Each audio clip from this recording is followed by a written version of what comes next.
You can hear the Outdoor Magazine show in Sheboygan on Big Country Gold, WCBY, 1240 AM, 100.7 FM. You can hear us in Flint on Sports Extra 1330 WTRX. And north of the bridge, in the Sioux, on News Talk 1400 WKNW. This segment of Outdoor Magazine brought to you by Michigan-based Whack-'em and Plack-'em, a very cool and unique way to show off your trophies. Use them for shoulder mounts, European mounts, even fish. For details, check out the website nontypicalinnovations.com. That's nontypicalinnovations.com. We appreciate Jason coming on board and working with us here on the Outdoor Magazine radio show. Again, nontypicalinnovations.com.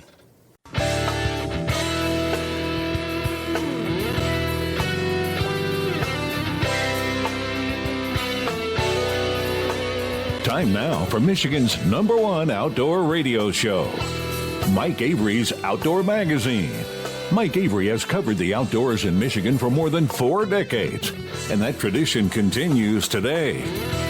Outdoor Magazine is brought to you by Jay's Sporting Goods, the Eider Insurance Group, Angler Quest Pontoons and Polar Craft Boats, the Forward Corporation, Primal Outdoors, Security Credit Union, Garber Chevrolet, Brenton USA Hunting Rifles, and by Michigan Brand Meats.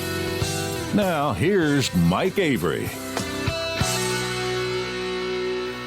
Well, thank you, Ken Hunter, for that introduction, and welcome to another edition of the Outdoor Magazine radio show right here on the Outdoor Magazine radio network on more than 30 radio stations across the great state of Michigan. And glad to have you along with us once again. There are a lot of things you could be doing right now, a lot of things you could be watching, a lot of different media content you could be listening to. And the fact that you're hearing my voice means so very much to me, and I do thank you very, very much. So what is on your mind right now? What have you been doing since we last talked? What have you been thinking about? What have you been talking about? The main source of conversation for me and the people I have talked with this past week has been the weather. I know it's a cliche, right? Everybody talks about the weather, but there's nothing you can do about it. And man, isn't that the case? Mother Nature, she loves to put us back in our place. And I talk about this all the time. I love this, that in today's technologically advanced world where we can press a button or we can touch a mouse pad or whatever and something jumps to life and we get immediate gratification. When you're dealing with hunting and fishing and shooting and trapping and Mother Nature, the control goes from us to something else. And I like that. It's frustrating, but I like that. And right now, a lot of people across this state are frustrated. Ice anglers are frustrated. Skiers are frustrated. Snowmobilers are frustrated. And at this point, I mean, it's the middle of January, right? There used to be an old saying around Saginaw Bay, if you didn't have ice on the bay by mid-January, you weren't going to get it.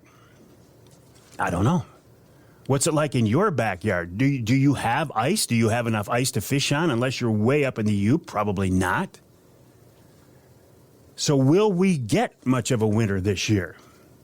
Or, alternatively, and this is what really kind of makes me nervous, will winter just be about a month or 6 weeks late? Meaning April, springtime, Easter, when we should be turkey hunting, then we'll have snow. I certainly hope that's not the case. But is there anything you can do about it? Of course not. Again, we're at the mercy of Mother Nature. We just have to wait and see.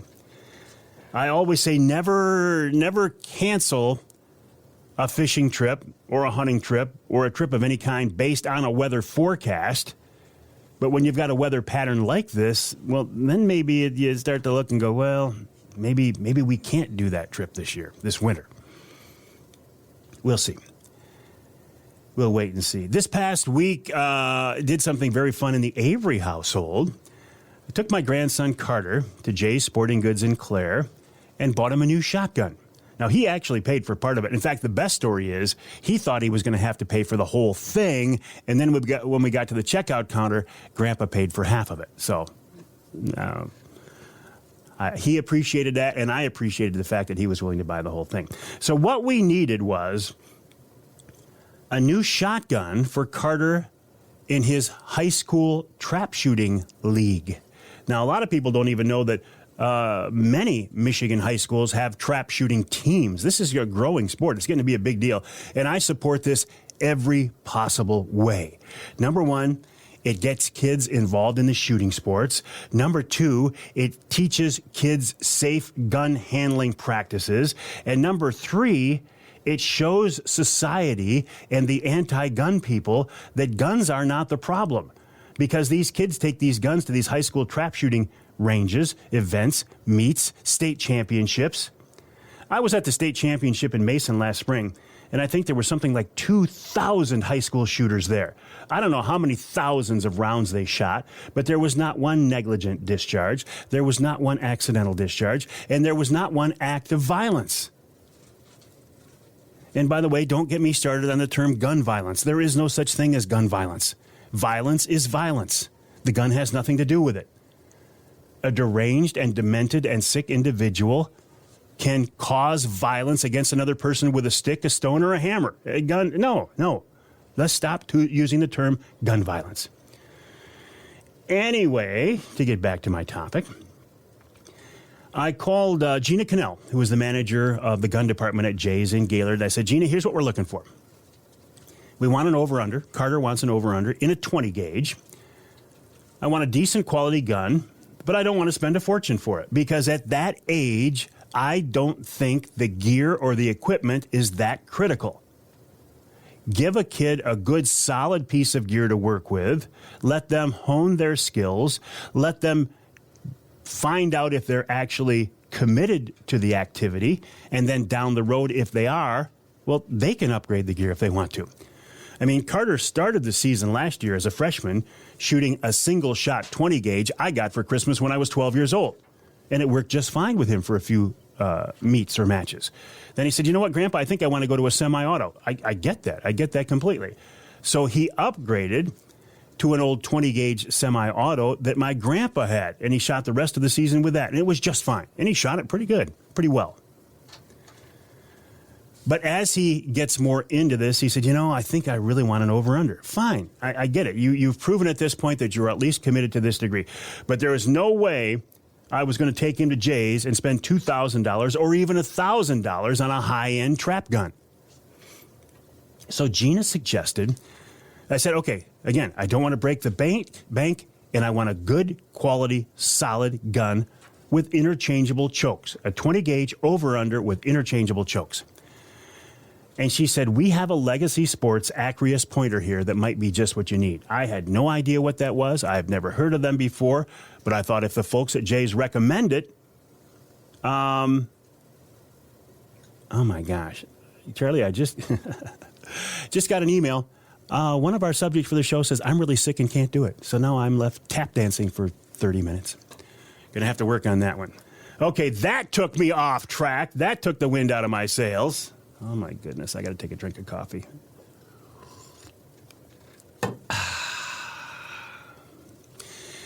Anyway, I thought if she recommends that, then it's good enough for me.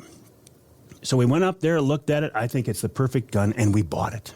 I say we bought it. I had to buy it, right? Because an 18-year-old kid, or if you're under 18, you can't buy a gun. If you're under 21, you can't buy a handgun. So I took a picture of Carter there with that gun with a big smile on his face. I said, hey, we went to Jay's. We bought my grandson Carter a new shotgun for his high school trap shooting season. And posted it, as I often do. And we got a lot of, all the comments online were positive. They were like, this is cool. You're a great grandpa. You're passing down the tradition. This is the way it should be. And it just... It was wonderful. And then I heard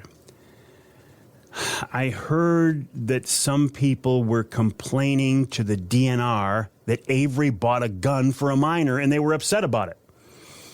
Now, why they were complaining to the DNR, I'm not quite sure.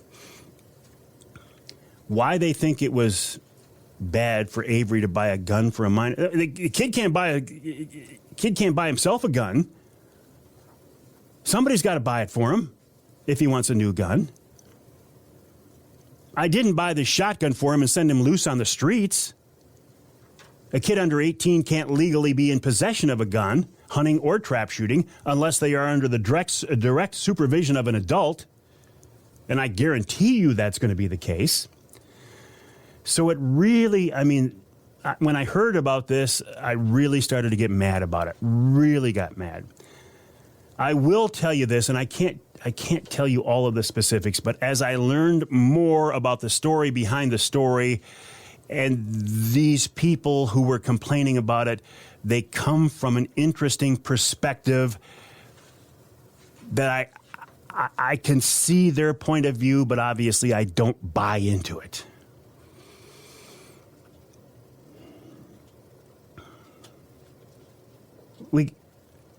If we are going to continue this lifestyle, this history and tradition, we've got to get kids involved in the outdoors, whether it's a trap or a bow or a fishing rod or a shotgun.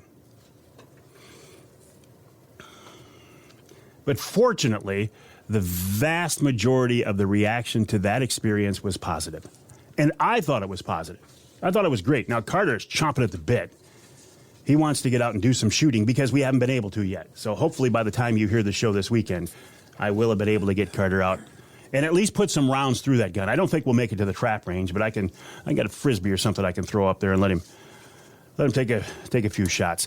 Coming up on this week's Outdoor Magazine show, after the break, Rich Chrzan of Killer Food Plots talks about the fact that he is now in control of that company. He was able to buy that company after the loss of our friend Nick Percy in the fall of 21. There was concern that the company might not make it. Well, it's going to make it, and it's going to thrive under Rich's direction. And then Tom Campbell of Woods-n-Waternews. I was going to tell you who's coming up at the beginning of hour number 2, but that now seems to be in limbo. I love hearing an hour before an interview is supposed to happen that somebody can't make it. Well, my options are kind of limited at that point. You want to see Avery tap dance for an hour? Stick around. Then Probationary Conservation Officer Stephen Satjar joins me. I'll talk more about the legalities of kids and guns. And in hour number 3, Matt Tagget of Rek Broadheads talks about shed hunting and more. And, of course, wild game chef extraordinaire Dixie Dave Minar. That's coming up this week right here on Outdoor Magazine.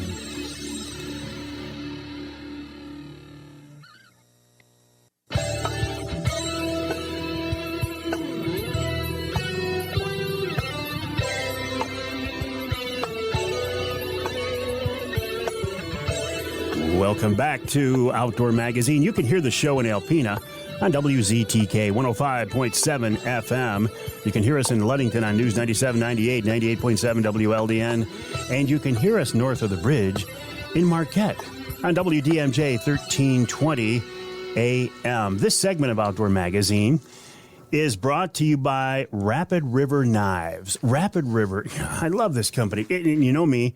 You know me, I have a Rapid River knife in my pocket right now, as I do all the time.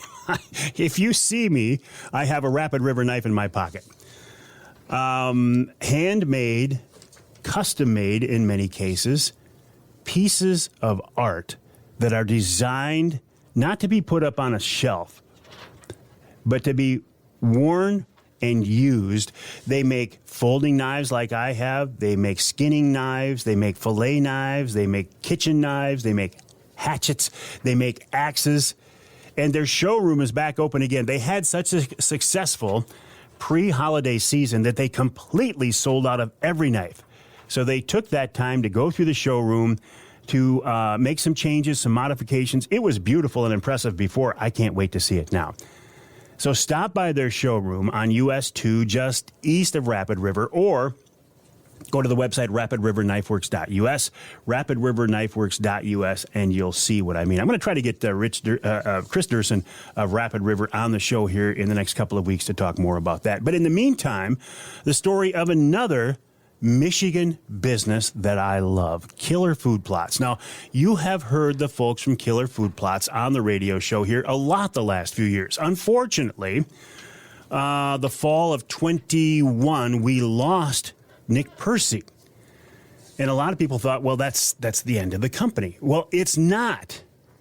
Rich Chrzan, who is a good friend of Nick's and who worked with him side by side at Killer Food Plots, is now the owner of the company. He's up and running. He's ready to rock, and he's looking forward to this upcoming food plot season. And he's with me now on the Outdoor Magazine phone line. Rich, welcome to the show. How are you? I'm good. Thanks, Mike. How are you? I'm doing great, but I'm so happy for you. Tell me the status of Killer Food Plots, and man, this has been a journey for you, hasn't it? Yeah, quite the journey. It started a few years back. Actually, it started over about 30 years ago when Nick and I first met. And Killer Food Plots, I guess the future where we're moving is we're full on, boots on the ground, doing land consults. Those are starting to roll in more and more. I did operate all summer long. Unfortunately, I am not computer savvy, and technology is not my main game. Tractors and repairs are my main game. So, in putting in food plots. So it's been a learning curve. That technical side of things is, I had my wife help me and my daughters help me. It's a family ordeal now. So it always has been with Nick. Nick's family was quite extended. So, but, with all the contacts and all the relationships Nick built, there's just a ton of support for us out there. Getting back on our feet, getting noticed again. That's the big thing. There was a lull time where I was trying to handle the A-Guard store and, with help from other people and trying to do the food plot thing. It got a little overwhelming. So we didn't get into our Facebook accounts like we should have and into our website and didn't get those things up to date. So now that's what I'm working on. It's a rough go for me, but I'm learning and I like a challenge. So well, and now you're ready to rock. We are a little early to talk about food plots, but you mentioned the land consulting. Wouldn't this be a great time of year, Rich, to get together with you and talk about that right now? Oh, absolutely. Especially, with Mother Nature not putting a blanket of snow on us for a lot of the lower, and actually almost anywhere in Michigan. It is a great time.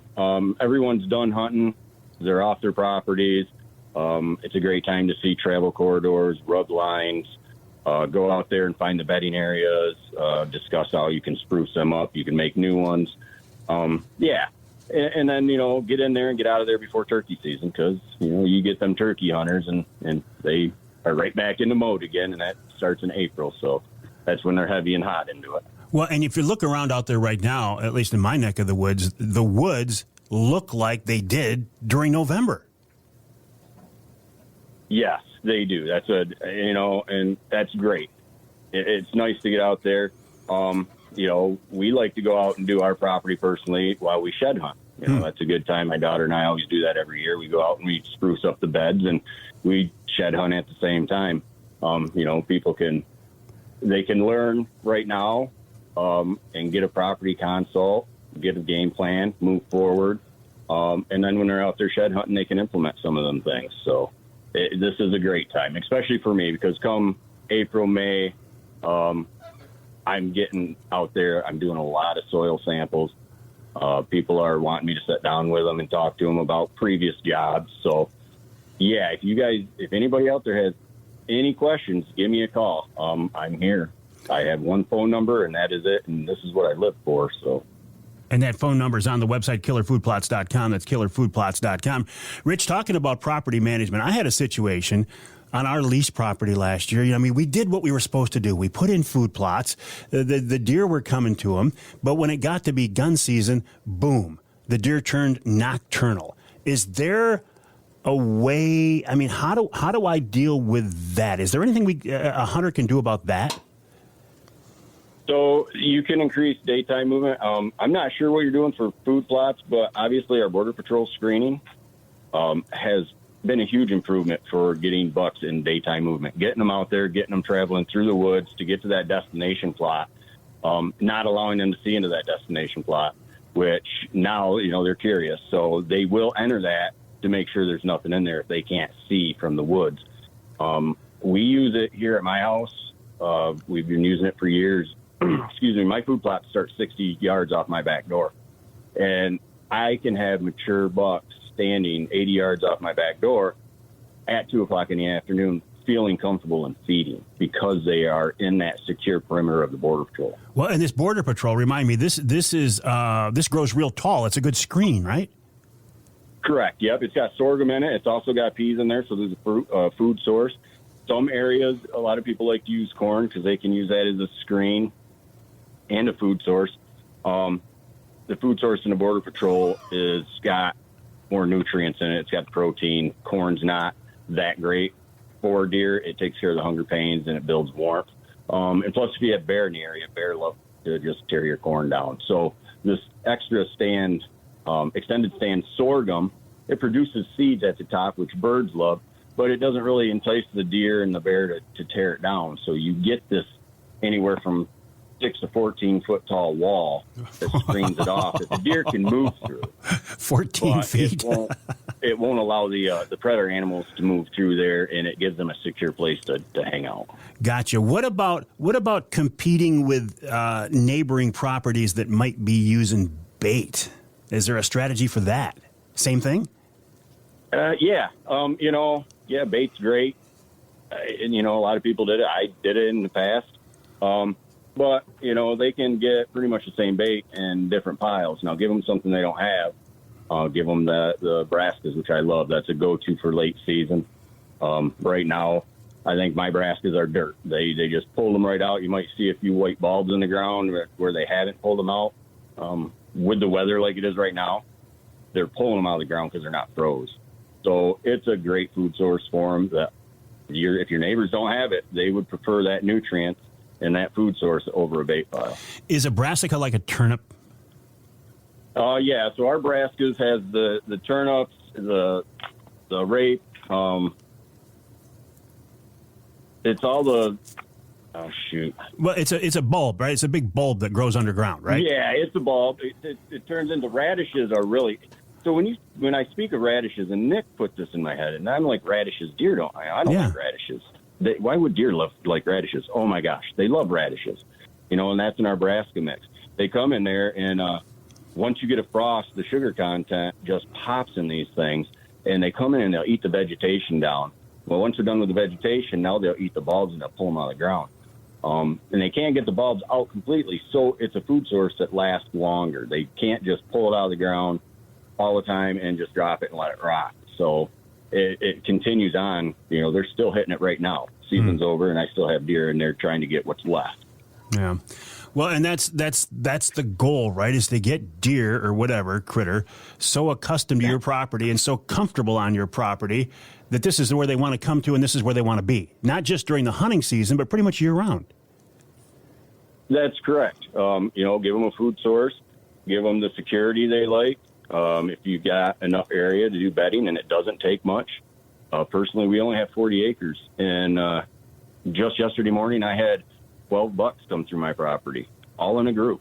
4 of them were quite mature bucks. I don't know where they were during deer season or on my camera because they've avoided us all the way around. But they were here, and they all went out, and I've got video of them browsing in my clover. They're just out there eating. They're comfortable. Just as an aside, have you seen any bucks that have dropped yet? I have not. I've seen some that have broke. I've had customers send me pictures over by the Spring Lake area. They have found drops. Mm-hmm. They actually found a real nice set. He had shook them both off right in the trail. They were like almost on top of each other. So that's pretty neat to see that that's starting. But out here, Ionia, Freeport area, I have not seen any deer that have dropped. Yeah. Well, and the fact that you're seeing mature bucks now on your property bodes well for next year, right? Yeah, absolutely. There was a couple of bucks in that group that I actually hadn't seen on camera in about a month, about 2 months. And I got a little nervous. I thought, maybe the neighbor shot them. But they popped up in that bachelor group. And they actually were on my neighbor's camera that was probably 3/4 of a mile away. So they're doing their circle right now. They bachelored up. And so, yeah, I'm excited about the shed hunt because we've been finding them more and more, probably the last 5 years on our property. We never used to find them, but now that we're watching these deer grow and we're actually watching some of these bucks over the years, we followed one for 3.5 years this past season, and it got shot by the neighbor. Congratulations to him. It was a beautiful buck.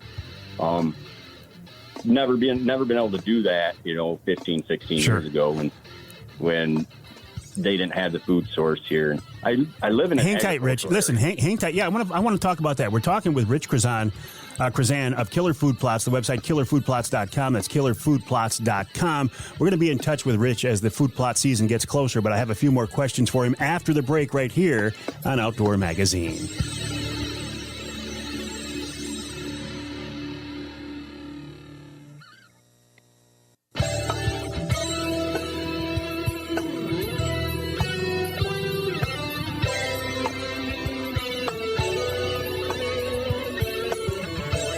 You can hear the Outdoor Magazine show on more than 30 stations across the great state of Michigan, including WBCK in Battle Creek, that's 95.3 FM. You can hear us in Muskegon on WKBZ, 1090 AM, and north of the bridge in Newberry, WNBY, 1450 AM. This segment of Outdoor Magazine is brought to you by the Linwood Beach Marina and Campground. Linwood Beach can be your year-round Saginaw Bay fishing destination and your mid-Michigan tracker and Angler Quest headquarters. Now, I don't know what the current condition... I don't know if the boat launch, the ramp, is open at Linwood Beach right now as I'm sitting here in the studio, because with the weather the way it has been, they're trying to keep it open as long as possible so folks can enjoy that wonderful open water fishing on Saginaw Bay. The best bet is to go to their website, linwoodbeachmarina.com, linwoodbeachmarina.com, or better yet, go to their Facebook page. They keep that updated daily as to whether the launch is open. And if we do get ice, Linwood Beach is a great jumping off place for ice fishing on Saginaw Bay as well. The website, linwoodbeachmarina.com. While you are online, I would encourage you to go to my website, MikeAveryOutdoors.com, and then head over to this website, killerfoodplots.com. Killerfoodplots.com, the website of Michigan-based Killer Food Plots, a company I'm very proud to be working with. Rich Chrzan is the guy at the helm these days. He's with us now on the Outdoor Magazine phone line. Rich, before the break, you were starting to make a point, and I had to cut you off, about food plots in agricultural areas. Now, I would think, well, why would a deer come into a food plot if they're surrounded by beans and corn? Well, because beans and corn, those are great. Corn is good for cover, but they don't get the protein, they don't get the nutrients out of that they do out of a good food plot. And it's something they don't get everywhere. Again, like I say, I talk about Nebraskas. They're not going to get that everywhere. They're not going to get that in a bean field, in a corn field. So if you give them something that they don't have, they're going to come to it. It's just like, you put a Reese's Pieces, Nick used to use this reference too. You put Reese's Pieces on a stump, I'm going to be there. It's something that I don't get everywhere. I'm going to go to that spot and I'm going to eat that food source. Mm-hmm. Plus, they know what's healthy for them. The deer do. They know what makes them feel good. So if you're giving them all that protein and all that nutrients, it builds their body. They're going to come back to there. And you can keep them in that area, and there's other ways to do that too, without just a food source, or, like I say, bedding, making licking branches, all sorts of things you can do. So obviously it's too early to start putting in food plots, but it's not too early to start thinking about it. How much land, you mentioned 40 acres, but I mean, if I had 5 acres, would it make sense to put a food plot in there, Rich? Absolutely. So I just was with a customer the other day, and he's actually got a 400-acre section he hunts, and the neighbor has 3 acres. The neighbor apparently shoots one of the biggest, if not the biggest, buck in the area every year. And I could stand there on the guy's property and literally see it looks like a tree house he's got in the corner of his yard. So, yes. I mean, and this guy, 400 acres, and there's probably 200 of it that they are farming with soybeans and or corn or rotating it. But he tells me he sees that migration of deer, 30 at a time, will come through those ag fields and go to that food source. So we laughed a little bit because he said, yeah, he talked to me about it, and he thinks I'm going to really mess up his hunting because I have you here. So, there's plenty of deer in the area. They can share. I understand why people want to improve their hunting, but that's a perfect example of all that food source that they have there. They still might congregate to that 3 acres. Could you go out now, since the ground's not frozen, could you go out now and take soil samples, or am I getting too far ahead of the game here? You can. If you're not going to make any changes, if you're not going to put anything down in the early spring, the structure of the ground should stay the same. But if you were going to go out and throw a bunch of lime down early spring or something, then I would wait for that to go into the soil before you did anything. But yeah, I'm doing soil samples right now. If Mother Nature's not going to give me ice, then I might as well utilize that time and pull some soil samples, right? Yeah, so this time of year, given the weather we have, you can look at your property, you can say, okay, this might be a good place for a food plot. So you can start making a game plan, okay? How many plots, how big, what size, that we can be doing right now. Absolutely. Cutting trees down. It's a good time of year to cut trees down if you want to give more sun to your food plot you got out in the middle of the woods. Yes, you can definitely get a game plan. You can get out there and start clearing the brush out. Like I say, without the snow on the ground, there's just a lot of opportunity to get ahead of the game. I even see farmers out here in my area. They were working the dirt the other day. Wow. Everybody's trying to get ahead of the game. So. Well, Rich, listen, congrats on your success with Killer Food Plots. I'm so glad that you were able to keep the company. I'm excited to be working with you. And I do want to check in with you as we get closer to the food plot season. And let's talk throughout the food plot season to give people advice on how to get the most out of these food plots and be most successful. If you're willing to do that, I'd love to have you back on. Oh, absolutely. This is what I live for. This is my only job. I got a great support group that, behind me, my wife. She's learning more and more. She's my rock. So, yeah, absolutely. I'd love to do this. I like to talk to people about it. I like to help them, like them to be successful. I like to see them smile in them pictures. That's the big thing. To me, this has always been a family thing for me, hunting and doing food plots. So I like to get people involved in that also. Perfect, Rich. I'll look forward to having you back on. Rich Chrzan of Killer Food Plots, the website killerfoodplots.com. That's killerfoodplots.com. Check it out for property management, food plots, cover crops.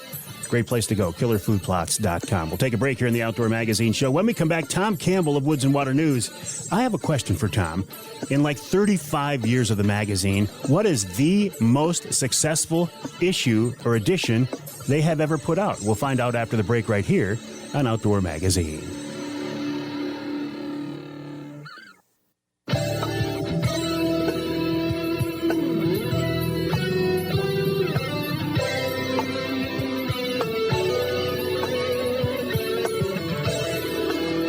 You can hear the Outdoor Magazine Show in Tawas on WIOS, 1480 AM, 106.9 FM. You can hear us twice there each weekend. Appreciate that.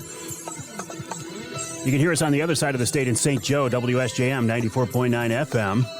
And you can hear us north of the bridge in the Sioux on News Talk 1400 WKNW. This segment of Outdoor Magazine is brought to you by VersaSkins, Michigan-based VersaSkins. Just change your skin for the season you're in. Paul Perrone has come up with a great concept. Rather than buy different sets of hunting clothes, why not just buy one good quality suit and snap on and zip on an outer shell? Blaze orange, upland, snow camo, whatever you need, VersaSkins can take care of you in sizes for big people as well. Check them out online at versaskins.com. That's versaskins.com. Then head on over to Woods-n-Waternews, the website of Michigan's premier outdoor publication, Woods-n-Waternews. Tom Campbell, one of the reasons for that, joins us once again on the Outdoor Magazine phone line. Tom, welcome back. How was the show last weekend in Novi? Hey, Mike, it was fantastic. It really was. They had a great-looking show. We had terrific crowds, which is great to see, especially it just made everybody feel so positive, and it was great. I just can't say it enough. It was really good to see, and had such great conversations with our people, our subscribers, and it just was a good weekend. Even though we were stuck inside, it worked out just fine. I'm glad to hear that. I was thinking, how many years have you guys had the magazine now, Tom? What are we at? Like 39? Okay. 38? Right. 38, 39? So I've got a question for you. In those almost 4 decades of putting out Woods-n-Waternews, and this question is sparked by a off-air conversation we had a couple of weeks ago, and you might see this coming. What is the most popular magazine issue that in nearly 4 decades, what's the most popular one you guys have ever put out?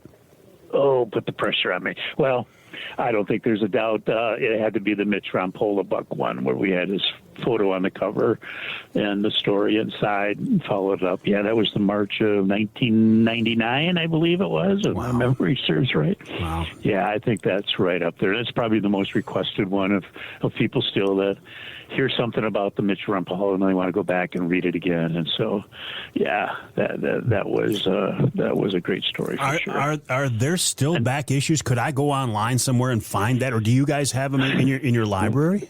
You know, Mike, there's been so many requests. Of course, 1999, we were a little slow getting into that technology. So we are right now turning it over to digital so we can do exactly that and get it online so people can get to it and make our life easier and everybody's life easier to be able to see that story and get that information out of there. So hopefully we should have that done in a couple of weeks for everybody. Oh, really? Really? They can go to our website and see it.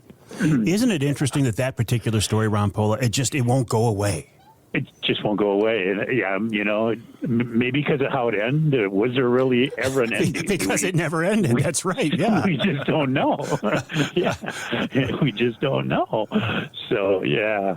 All right. So let's turn our attention to more recent issues. What are we going to see this month?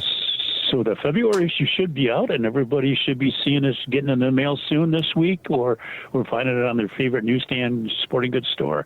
But I tell you, Mike, with this weird winter we're having, one good thing for us in the southern part that don't have any snow, John Eberhard has written a great post-scouting story, and his whole thing is based on premises is to do it as soon as the snow is gone. And as soon as the snow is gone and the seasons are pretty much over, it's a perfect opportunity to follow John's tips and get out there and do some postseason scouting. And you know how thorough John is, and he does a great job giving tips and why we should be doing it now.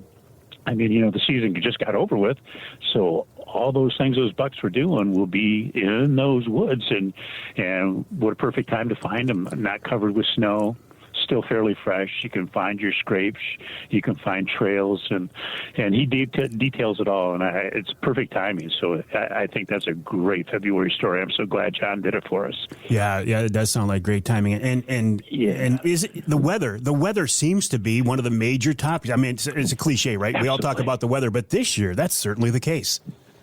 Yeah, absolutely right. And we talked about the show. That was the big talk of the show, you know. I think the attendance improved because of the weather, because people weren't out on the ice. There wasn't much else to do. So, right. Yeah, it sure is a big topic for sure. Well, listen, Tom, I enjoy checking in with you. I'll look forward to talking again in a couple of weeks, maybe as we get closer to that March issue. It's hard to believe we're talking about March. Right. You're still in January, but I know you guys have to work a little bit ahead, don't you?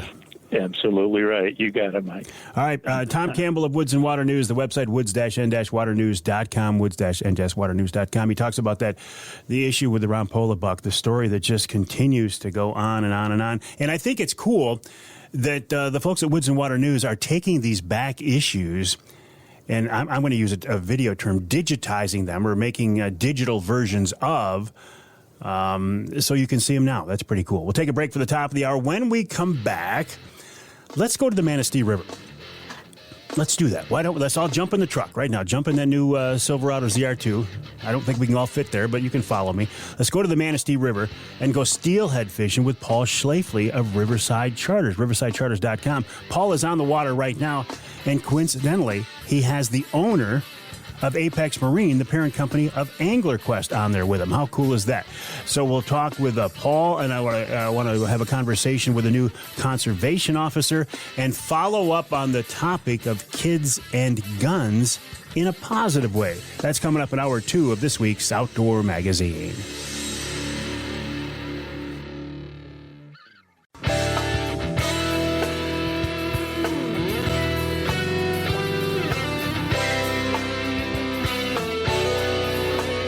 Time now for Michigan's #1 outdoor radio show, Mike Avery's Outdoor Magazine. Mike Avery has covered the outdoors in Michigan for more than 4 decades, and that tradition continues today. Outdoor Magazine is brought to you by Jay's Sporting Goods, the Eider Insurance Group, Angler Quest Pontoons and Polarcraft Boats, the Forward Corporation, Primal Outdoors, Security Credit Union, Garber Chevrolet, Brenton USA Hunting Rifles, and by Michigan Brand Meats. Now, here's Mike Avery. Well, thank you, Ken Hunter, for that introduction, and welcome to hour number 2 of this week's Outdoor Magazine radio show, right here on the Outdoor Magazine Radio Network, on more than 30 radio stations across the great state of Michigan. Well, I guess we have firmly established this is a radio show, and I say that to make the distinction between this radio show and an outdoor podcast. The Outdoor Magazine radio show is a syndicated program, again, heard on more than 30 broadcast stations across the state. And I make that distinction, well, and I thank you for allowing me to do this. I do believe that the best way to listen to Outdoor Magazine radio, if you can, is on your local radio station, because the radio stations, number one, they get the show before the podcast version is uploaded. Plus, on your local station, you get your local news and weather and sports. And, maybe there's a sale. Maybe there's an ad. You hear an ad and go, oh, man, I need that. It's on sale. Well, you get that from your local radio station. So if you can, I would encourage you to listen to us on your local AM or FM station. If your local station doesn't carry all 3 hours of the show, or if you live in some part of our state not covered by the broadcast signal, isn't it nice to know that there is indeed a podcast version of the radio show available? You can hear that on my website, MikeAveryOutdoors.com, on my Facebook page, on there are so many different podcast outlets now. I think I'm on all of them: Spotify, SoundCloud, Google Play, Audible, Odyssey. I even put it on YouTube. Yeah, we put the radio show up on YouTube, and people listen to it, watch it. Also, as long as we're talking about podcasting, I do podcasts for some of my advertising partners, including Offshore Tackle, Primal Outdoors, Polarcraft Boats. In fact, we're going to do a Polarcraft podcast when we're done here in the studio today. And I also do a podcast for Angler Quest Boats as well. I would encourage you to check those out. So, we've been talking about the weather, the lack of snow, the lack of ice, a lot of people disappointed, a lot of people frustrated, a lot of people pulling their hair out. What can I do? What can I do? I tell you, there's one thing you can do. Well, aside from walking your property and looking for sheds, and we'll talk about that in the next hour, why don't you do some river fishing? Either for walleye on the east side of the state, or how about for some steelhead, primarily on the west side of the state? When I think about river fishing for steelhead, especially on the Manistee River, I think of Paul Schlafley.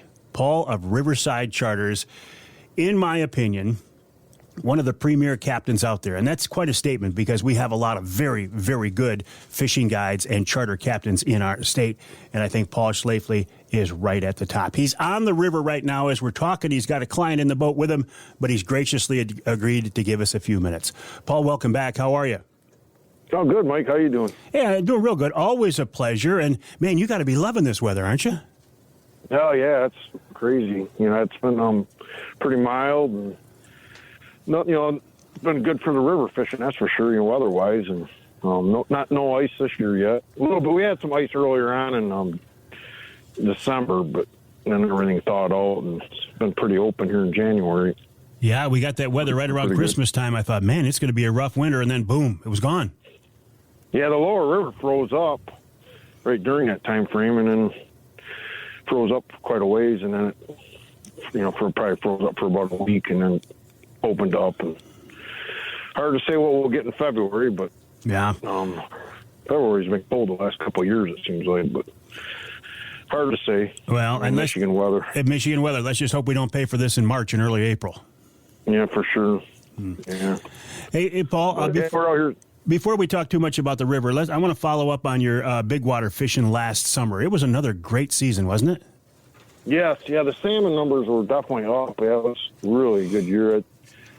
we had a really good spring. I mean, May, it was really good fishing in May, and all different age classes. I mean, the fishery looked really good, different age classes for the future, and caught them all the way through. The whole summer was good. It was a good year last year, and better than what we thought it was going to be, that's for sure. Any reason to think that this summer won't be just as good? I got to believe it'll be good. I mean, like I said, the number of small fish we caught last spring and summer were just lots of them, so the natural reproduction, was really looked like a lot of, good year classes of natural reproduction. Plus, they're still planting some, but we get a lot of natural reproduction, in our river systems up here in this part of the state.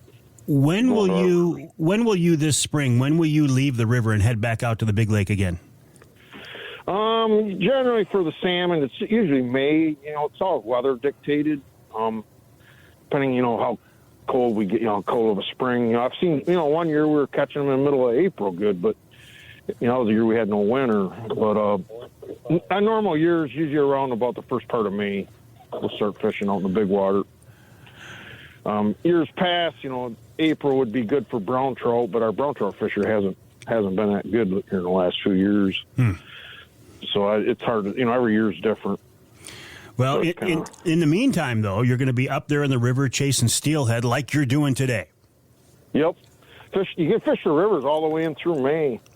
I mean, the fish are, you can catch them all the way through May. The steelhead are spawning in April and May, and there's some really good fishing that time of year in the rivers. So there's a lot going on that time of year. You can do the lake or river that time of year, actually. Yeah.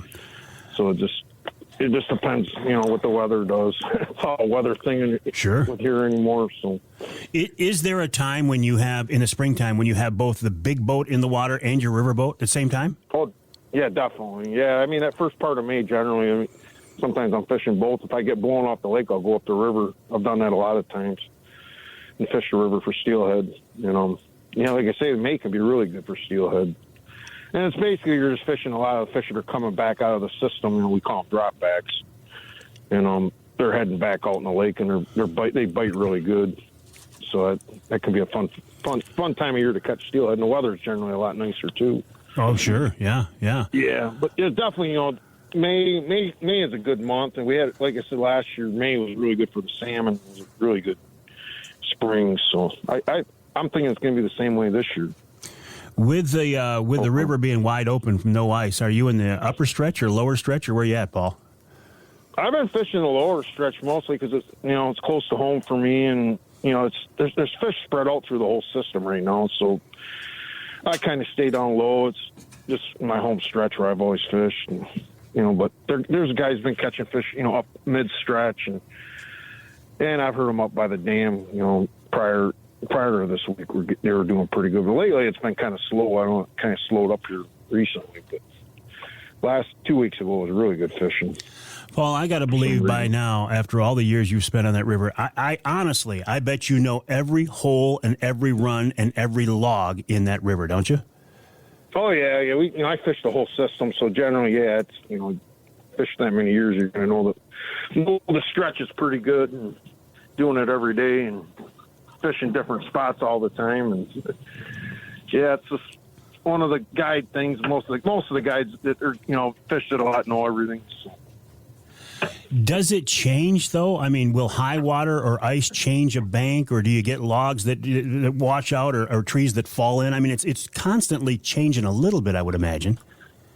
It is, yeah. I mean, we fish, in high water, we fish different holes. We don't fish the same spots in high water, so you're always fishing, we got high water holes and low water holes, and so you fish these certain spots, certain water levels. Water level definitely dictates where you're going to fish too. So, but yeah, there's definitely a lot of trees falling in nowadays with all the ash trees dying up in this stretch. So you got holes changing all the time because there's a lot of ash trees up here in the whole system that's falling down, and they're dying from that disease. Yeah. So the holes are changing definitely. So you always got to be trying different stuff. You mentioned water levels of water level, water clarity, and temp. What's most important? Probably temp is the best thing. It'll probably dictate them fish to bite better, but you don't want dirty water, but you want some color to the water. You don't want crystal clear water, but so it's just hard to say. It's always changing. So well, I'm just trying to move the boat here. Yeah. Well, listen, I'll let you do that, Paul. We got to take a break here in about a minute anyway. Good. Are you good? Okay. You say it's always changing, but you, as a river guide, a veteran river guide, you just got to, I don't, pun intended, you got to go with the flow. Yep. Just got to keep trying different stuff and never give up. Always. Normally, like in low water, I'll stay down low and fish the deeper holes, and like high water, we'll fish, slower holes that are not in the normal spots. So just gotta kind of always learn them areas. That, from years of fishing, you learn them spots. Sure. Yeah. Well, listen, Paul, we got to take a break. I'll let you, you got about 4 minutes here to get some things done and to get a fish on. When we come back, we're going to talk more with Paul Schlafley of Riverside Charters in Manistee. He's on the river right now. His website, riversidecharters.com, riversidecharters.com. Paul has a special guest with him on the water this morning. We might talk a little bit about that as well. I want to find out from Paul, this guy has so much information, so much knowledge. I mean, think about this. He's been out there on the water since he was a kid, literally since he was a kid, on the big water of Lake Michigan and fishing steelhead and salmon in the Manistee River. He does it every day. It's his full-time job. He's very well respected, and he's one of those guys that honestly has forgotten more about fishing than most of us, myself included, will ever think of knowing. Paul Schlafley of Riverside Charters, riversidecharters.com. More after the break right here on Outdoor Magazine.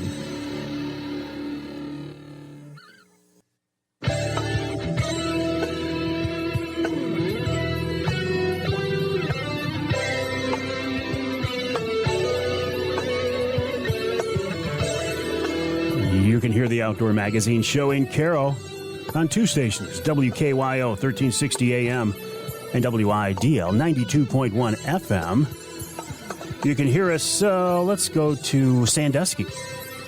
Again, two stations, WMIC 660 AM 95.3 FM, and north of the bridge in Iron Mountain, WMIQ 1450 AM. This segment of Outdoor Magazine brought to you by Michigan-based Whack-'em and Plack-'em, a very cool and unique way to show off your trophies. Use them with shoulder mounts, European mounts, even fish. For details, check out the website, nontypicalinnovations.com. That's nontypicalinnovations.com. And appreciate Jason coming on board. nontypicalinnovations.com. While you are online, please check out my website, MikeAveryOutdoors.com.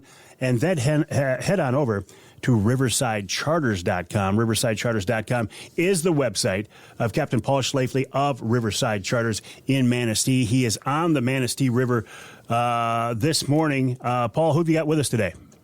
Oh, I got Mark and Kurt. Mark from Angler Quest and Polar Craft Boats. Out here just having a nice day. It's good weather out here. Mark got a nice one. Did he? So far. Yeah, yep. I tell him I need to see a picture of that one. So this is interesting. I didn't know this. The Mark Dupuis, who is the owner of Apex Marine, parent company of Polar Craft and Angler Quest, is on the water with you right now. Yep. We're out here having a good day. Oh, how cool is that? Trying to catch a fish. So trying to catch a fish. That's pretty much the goal of your life, isn't it, Paul?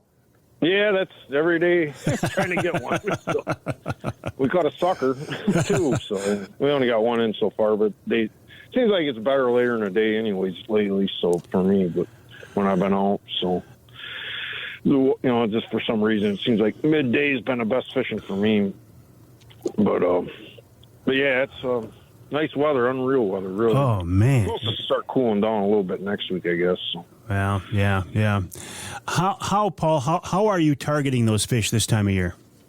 Mainly with float fishing with beads. That's mainly the way I fish this time of year in the cold water. Probably 90% of my fishing is done that way. Sometimes I'll fish plugs or spawn behind the boat, back dropping. But this time of year, it's mainly bobber fishing, float fishing. All right, same thing. I get why you wouldn't maybe necessarily be using plugs or body baits right now because of the cold water temp, but I would think spawn would be real effective right now. Why the beads? I don't know. The beads have just kind of been the big thing in the last few years. I don't know. It's just You got so many variety of different colors of beads, and it just looks like, probably more of a natural egg to the fish. So I don't know. I mean, spawn works good still too. I mean, we catch fish on spawn, but I'd rather get them on beads if they're hitting beads. So it's just easier to fish beads. I was just thinking a lot easier, huh? Yeah, it's easier to fish beads. I got to go home and tie spawn at least. Yep.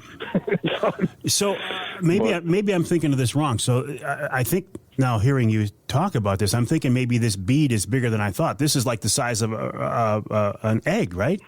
Yeah, size or even bigger than an egg. And there's a number of different sizes of beads. I mean, they make like 4 or 5 different sizes.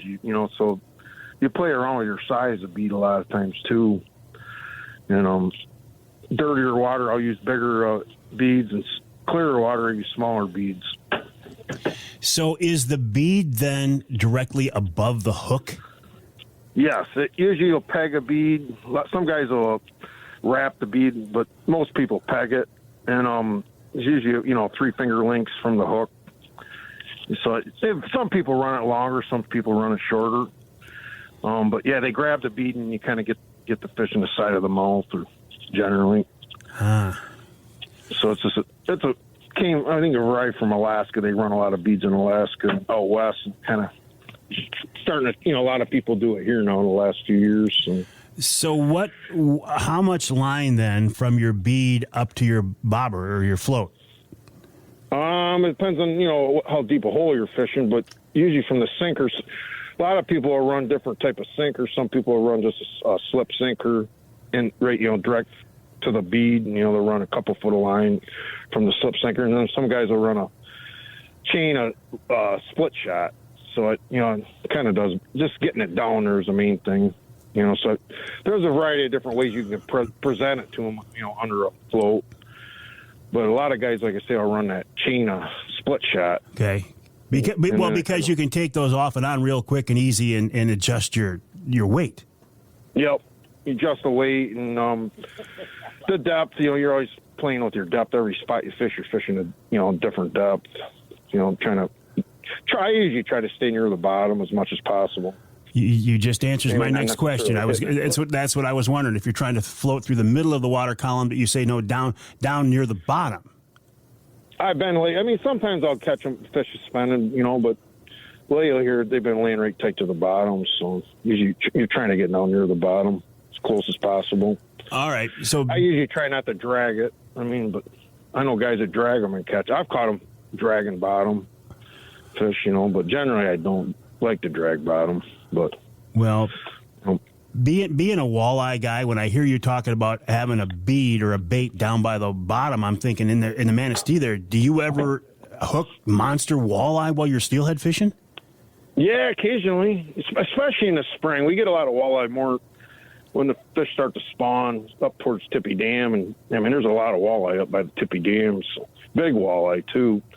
But, yeah, occasionally I'll catch one down here in this lower river. But generally in the springs when they get a lot of walleye in this river, up towards Tippy Dam. And, yeah, it's big walleye, too. So there's some good-sized walleye in this system. So on these beads, then I want to go back to this. Are your customers, are they casting them out, or are you dropping them straight back behind the boat in the current? No, most of the time just dropping it straight behind the boat, but sometimes I will have to cast, into certain spots I'm fishing. I try to make it so I'm fishing right behind the boat, but like I said, there's certain holes I'll have to cast into. So kind of both ways. Just like I said, it depends on the spot. So you got the boat basically anchored. I know you're slipping the current, but you got the boat basically anchored, and then you let the current pull the float and the bead down through the water behind you, downstream. Yep. And there's a number, there's different reels people use. A lot of guys use center pins. Most of the guides I know, like me, will use level lines. Some guys will use spinning reels. But generally, most of the guides that I know use level line reels doing that. And it's just for customers, it's the easiest way for us to fish. So yeah, center pins is for the guys that are more serious, But might have just missed one here. Yeah, because you were screwing around talking to me. No, that's all right. No, these guys are good on the rod, so I don't have to worry too much. He was on it, but nobody there yet. Are most of your customers, are these, you said Mark and his partner there are good fishermen. Are most of your clients experienced anglers, or do you get a lot of newbies who are experiencing this for the first time? I have a lot of new people, but I do have a lot of regular guys that fish year after year with me, for a lot of years, But you get a lot of new people who have never done it before and want to experience a steelhead, never did it before, so it could be challenging, especially bobber fishing. But it's fun to trying to get them. It's a different way to fish, that's for sure. Yeah. Well, it's got to be. I mean, I don't want to say easier, but when you're watching a bobber, it's like a kid watching it's like you're bluegill fishing. I mean, it's kind of. Yeah. You got something to look at, because I know when I used to fish spawn, man, you got to have the right touch to fish spawn. But at least with a float, it's not as critical, I wouldn't think. Yeah, I mean, you got to be fast. So I mean, that bobber goes under, you got to be ready. You got to be paying attention all the time. And that's the key. You only got a small window to get them fish when they grab it, and if you're not paying attention and that bobber goes down, you only got a little bit of time to get them. So it's pretty important to be paying attention when you're fishing like this. So, but you got to be pretty fast at it. It can be challenging. Well, steelhead in general are challenging, aren't they? Exactly. Yeah. Sometimes it can be a fish of 1,000 casts. They're not in the system. I mean, you hit the right days, you kill them, and on other days it's tough. But it's just a matter of timing when they come in. You never know when they're going to come in. So it's kind of like deer hunting. You just never know when it's going to happen. But, I've heard some really good fishermen say that fishing sometimes is like hunting, that you got to find the fish. You're hunting for fish. You see any truth to that, Paul? No, that's kind of how I feel about it, yeah. It's a lot like deer hunting. And they get spooky like deer, too. You can get challenging, when they get fished hard, they can be tough to catch. And deer is the same way. If they get hunted hard, they're hard to get, Kind of a lot of truth to that, for sure. So these fish do get spooky? Oh, yeah, steelhead, especially if you get a lot of fishing pressure. They can really mess them up. Huh. And you hook them once, generally, they're not going to bite again, generally. At least not for a little bit anyways. So. Paul, I hear occasionally in your conversation, I hear some noise like in the boat. Is that when you're dropping back through the run? Is that what you're doing? Yeah, I'm moving the anchor. Yep, picking the boat up and dropping back. Yep. Are you using the old chain anchor, or what are you using? I got a pyramid lead anchor on this. I still use a chain, but when I'm fishing like this, I use the pyramid sinker, just because it grabs quick, and it's like a 60-pound anchor, so it's heavy. Oh, yeah. I got a big boat, so I got to have a lot of weight on here. So yeah, they still use the chain. I'll use the chain a lot when I'm fishing plugs, like if I want to push through holes, and it'll drag better through a hole and not grab as much. Yeah. Well, you've got a big boat, but it's comfortable, it's heated, and you're ready to fish all winter long. Even if the weather does turn nasty, you can go out there and spend a great day on the river with Captain Paul Schlafley of Riverside Charters. Paul, listen, I appreciate you jumping on at the last minute with us. Always enjoy talking with you. And tell Mark I said hi, if you would, please. I will, buddy. I'll send you a picture. All right, I'll look forward to it. Good fishing to you, Paul Schlafly, Captain Paul Schlafly of Riverside Charters. RiversideCharters.com is the website, RiversideCharters.com. People ask me all the time, hey, I want to go salmon fishing on Lake Michigan. Who do you recommend? And there are a lot of good captains. I mean, a lot. We are blessed with a lot of good captains here in Michigan. And there are several people who I will recommend, but I guarantee you that Captain Paul Schlafly of Riverside Charters in Manistee is one of them. I'll never forget an early spring brown trout fishing trip with Paul. This has been many, many years ago now. He was talking about browns. We caught a 20-pound brown. Paul gets that thing in the net, and he goes, yeah, that's a good fish. I'm like, good fish? Paul, that's the biggest brown trout I've ever seen in my life. That's a good fish. He just kept on fishing. When you've seen a lot of big fish, well, Paul has seen a lot of big fish. RiversideCharters.com. We'll take a break here in the Outdoor Magazine Show. Lots more coming up. Stay with us.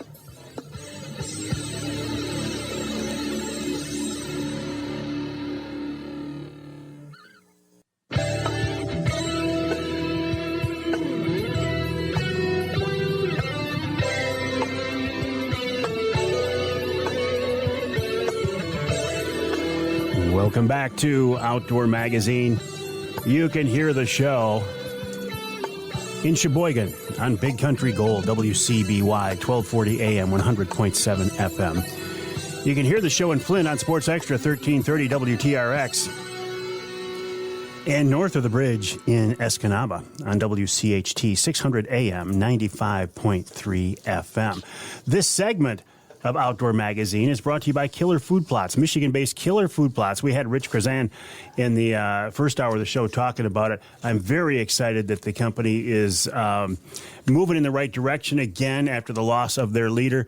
Rich is going to do a great job, and I'll look forward to talking with him again. Their website, killerfoodplots.com.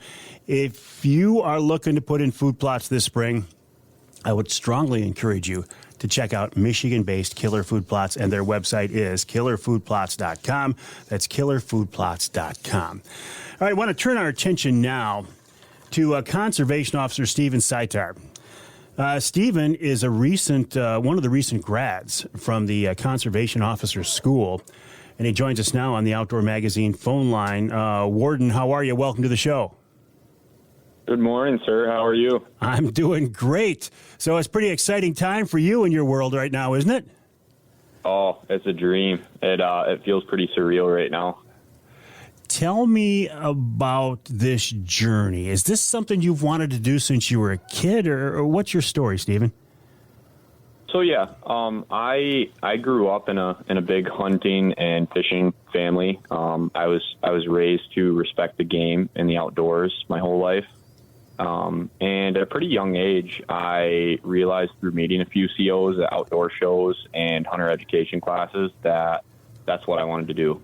I knew that being a CO was for me, and I felt like I'd be pretty good at it. And yeah, it's been a big adventure ever since then. I went to Lake Superior State University up in the UP to gain a good education in fisheries and wildlife management, and then I was lucky enough to get into the academy, and here we are. So it's been a good ride, but it's all about learning every day, you know.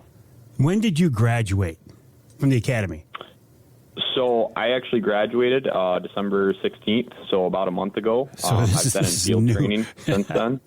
And the academy is about 23 weeks. So it went from July 10th to December 16th.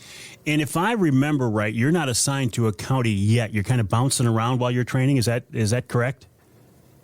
Yeah, so we got our permanent county assignments. Oh, you did? Contingent on us making it through field training, which so far so good. But yeah, so I'll end up in Menominee County as my permanent county. But yeah, right now we are going through an 18-week probationary period where we hop around to different counties for different training. So I'm up in the Western UP right now for my first step. And FTO is field training is it's 3 steps. Each are 6 weeks apiece. So serving a total of 18 weeks of training with another officer, you get a good idea of what the job is actually like out in the field. How was the academy? I've talked to a lot of my buddies who are COs, and they say, you know what, they put you to the test through that thing. Yeah, it's something else, you know. It's a huge challenge for me. It was life-changing. It was a lot about overcoming tasks that otherwise you might not think you'd be able to. A lot of teamwork. We started off with 15 on the first day, graduated 12 on the last day, but we were all different the first day, and by the day we graduated, we were all one big family. So we all worked together well. The academy itself, it was a lot of testing, mentally and physically. They put you through the ringer. But that's for the better. It makes you more prepared for what you're going to encounter out there in the field. Obviously we work alone a lot of times, so it's important that we're prepared mentally and physically for any altercations, any challenges we might have. You never know if you're gonna have to pack somebody out that may have got injured back in the woods. You might have to carry a 200-pound male on your back for 2 miles, you know? So, the academy, it was It was a challenge, but it was an eye-opening challenge. It was great. I wouldn't change a thing about it. Sergeant King, our recruit school commander, did an awesome job putting it on. And all of our instructors were the best of the best. I think that with our academy, they really seek to find the best of the best to teach us. Because obviously, with a better teacher that you have, the better officer you're going to be. Well, and now you find yourself part of a pretty elite group. That's very cool, Stephen. Definitely. We're all one big family. So it's an honor to be even a probationary conservation officer at the moment. Okay, so technically for this next, would you say 18 weeks, technically you're probationary, right? And then after that, you go out on your own in Menominee County? Correct. Yep. So I'm about 4 weeks into the 18-week process. So I have about 14 weeks left. But yeah, it's during field training. You're pretty much reestablishing all the skills and knowledge that you learned during the academy. You're actually getting to apply it out in the field. So it's a big difference from the academy, but you can see how everything coincides with what you learn in the academy. Well, congratulations to you. I wish you nothing but success. You know, they wouldn't have sent you to me if you weren't the best of the best. So you can hang your hat on that. Good luck to you, and I hope to run into you in the field here sometime in the future. Thank you, sir. I look forward to it. All right.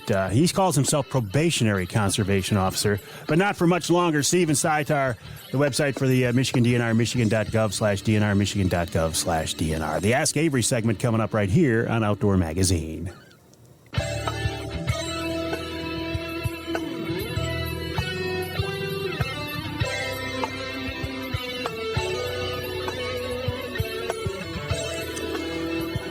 You can hear the Outdoor Magazine show in Houghton Lake on 98.5 WUPS.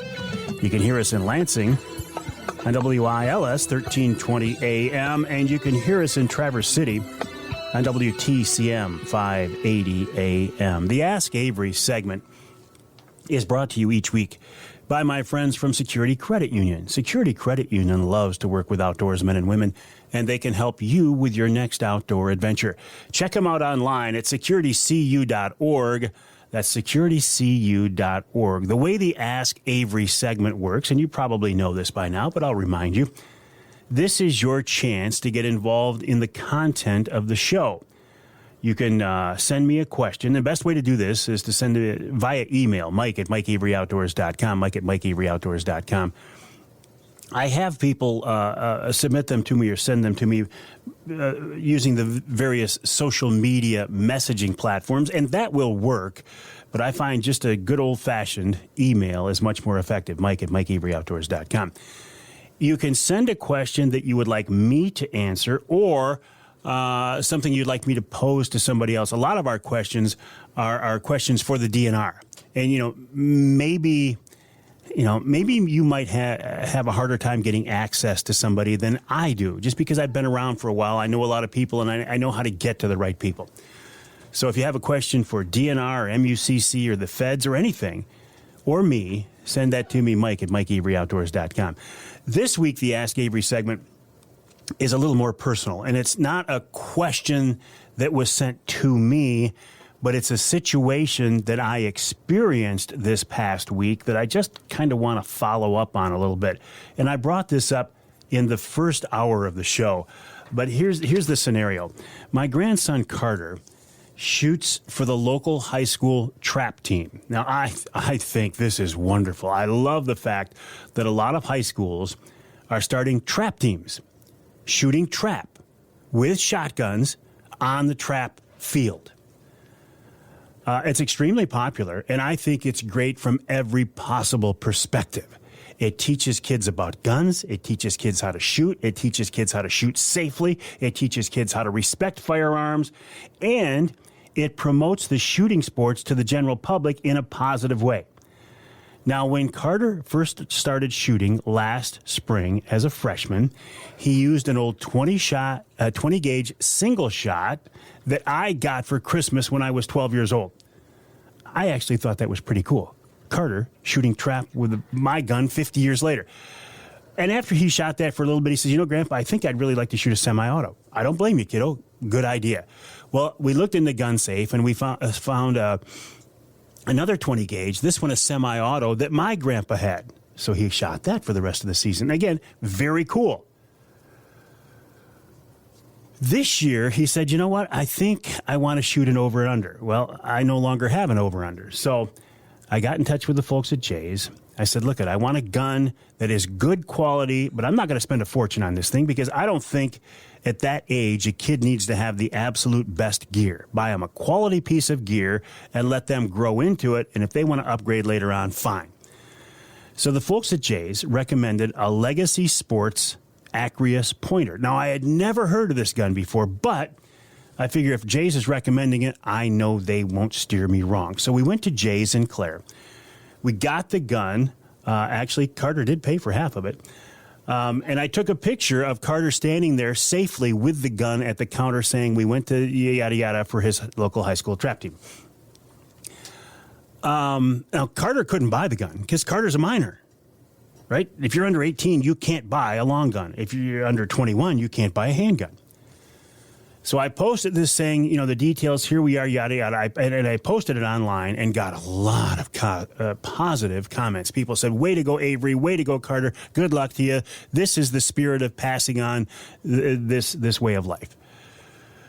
But I was made aware of some negative comments about this that were sent to somebody in the DNR. And I got to be honest, they said, do you look at this is irresponsible. Mike Avery's buying a gun for a minor at Jay's Sporting Goods. Well, yes, I am buying a gun for a minor at Jay's Sporting Goods. The kid can't buy it for himself. And it really kind of made me mad that people were questioning this. Now, I did some more research, and when I found out where these people were coming from, I could understand why they said it. I don't buy into it. But here's the deal. A kid under 18 can't buy a gun. A kid under 21 can't buy a handgun. A kid under 18 is not supposed to have a gun, a shotgun, or a rifle unless they are under the direct supervision of an adult. My grandson, Carter, will always be under the direct supervision of an adult with that shotgun. It'll either be me in a hunting situation or the coaches at the trap range. Rest assured, nothing dangerous or violent will ever happen from that gun. I think in today's society, it is very important to continue to look for opportunities to promote shooting safely, to promote hunting, to promote safe gun ownership, doing it within the confines of the law. We didn't do anything illegal. Jay's didn't do anything illegal. In fact, I think what we did was pretty darn cool. So I just wanted to follow up on that. And I may have somebody from the DNR next week to follow up even further on the legalities of kids and guns. They just weren't available this week, but I felt the need to follow up. Also feel the need to thank the folks at Security Credit Union for making each week's Ask Avery segment possible. Check them out online at securitycu.org. That's securitycu.org. We'll take a break after the top of the hour. We'll come back. We'll talk about shed hunting. Yeah, we're doing that already, and we'll wrap it up with Dixie Dave.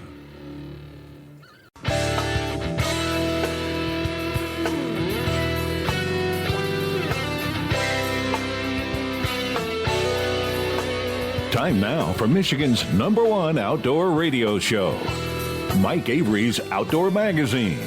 Mike Avery has covered the outdoors in Michigan for more than 4 decades, and that tradition continues today.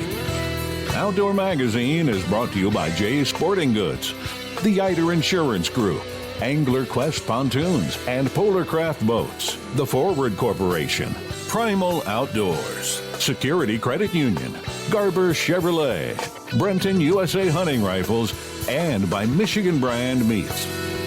Now, here's Mike Avery. Indeed, this is the big guy, Mike Avery. Thank you, Ken Hunter, for that introduction.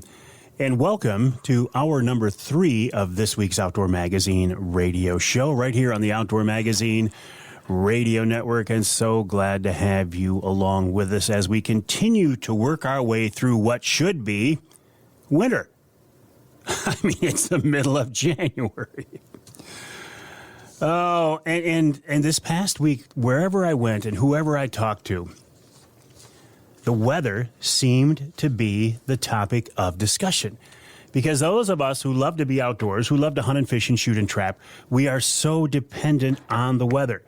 The question now is, at this point, are we going to get winter? And maybe a bigger question is, are we going to get winter, but is it going to happen when we should be having springtime? And, of course, there's no way of knowing that, right? I mean, even the forecasters, even the meteorologists can make some educated guesses, but it's Mother Nature. We won't know until she wants us to know. And it has thrown a monkey wrench into a lot of people's wintertime adventures. I was talking to a guy the other day. He said, Mike, I'm a snowmobiler. He said, it's been a terrible year. He said, even if we go to the UP, and this was, last week, even if we go to the UP, we're likely not to find good snow where we usually find snow. If you are an ice fisherman, an ice angler, you're not seeing a lot of good ice fishing this year, are you? If you're like to spear pike, you're not seeing it. No ice, no snow for much of the state, that is. Of course, that could change. As we are here in the studio midweek, by the time the weekend comes, there could be an unexpected blizzard that comes through, and it could be wintertime. We just don't know. But you got to make the most of what Mother Nature gives you. So if you can't be snowmobiling, if you can't be ice fishing, what can you be doing?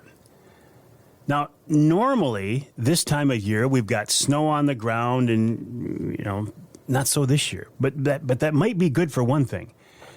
And I feel like this is happening a little earlier than normal this year, and that is the act of looking for shed whitetail antlers. I haven't been out to see any yet, but I'm seeing a fair number of pictures posted online of people who are already finding sheds. Now, let's think about this for a minute. Whitetails have antlers. They don't have horns. And the difference is horns are hollow and they don't drop. Cows have horns. Sheep have horns.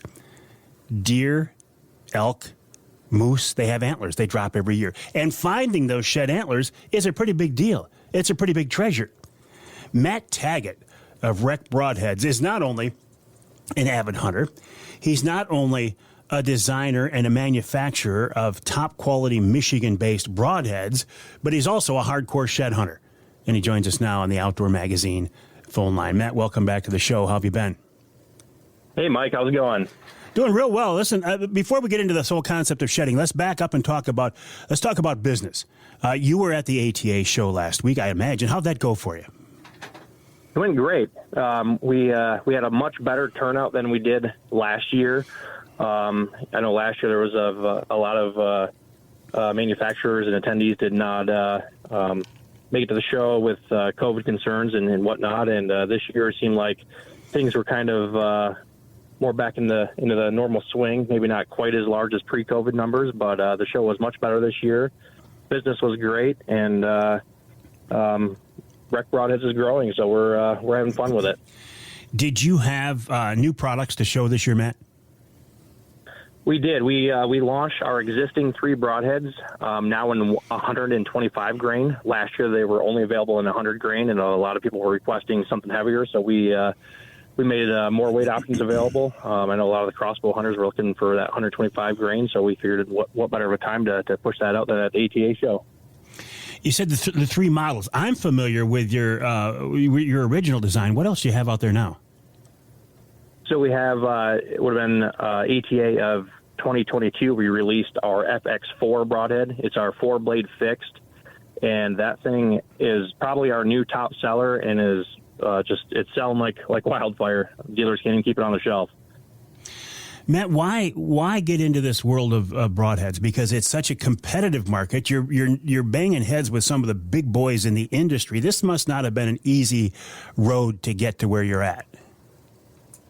It's definitely a bumpy road, and there's a lot of competition. But we live to bow hunt first and foremost, and we've shot just about every broadhead on the market, and we felt that we could do things a little bit better. And with my dad's 40 years of manufacturing background and my experience in sales and marketing, we just kind of thought it was the perfect team to go after something like this and fix some of the common problems with mechanical and fixed broadheads, and we come up with our 3 designs we have now and a few others in the works that we're very confident in. And it's easy to sell a product that we truly believe in ourselves, and that's what we wanted to do.